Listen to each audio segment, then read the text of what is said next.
আমাদের বাংলাদেশে এমন কিছু মেয়ে মানুষ আছে যারা বিয়ের আগে একাধিক পুরুষের সাথে সম্পর্ক তৈরি করে হোটেলে গিয়ে, কক্সবাজার গিয়ে, কিংবা বিভিন্ন পার্কে গিয়ে, কিংবা বিভিন্ন সমুদ্র সৈকতে গিয়ে, নদীর মধ্যে কি নৌকার মধ্যে, গাড়িতে, বাসে, ঠিক আছে, জঙ্গলে, ঝড়ে, যেখানে পাই সেখানে অবৈধ কাজে লিপ্ত হয়ে যায়।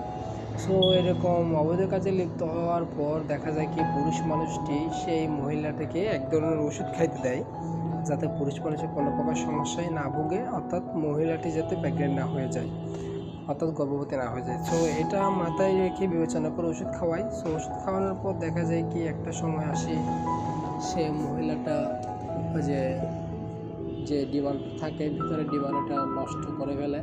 সো মহিলাটার ভিতরে ডিমান্ড নষ্ট হয়ে যাওয়ার পর যে সে মহিলাটা আর কখনো গর্ভধারণ করতে পারে না।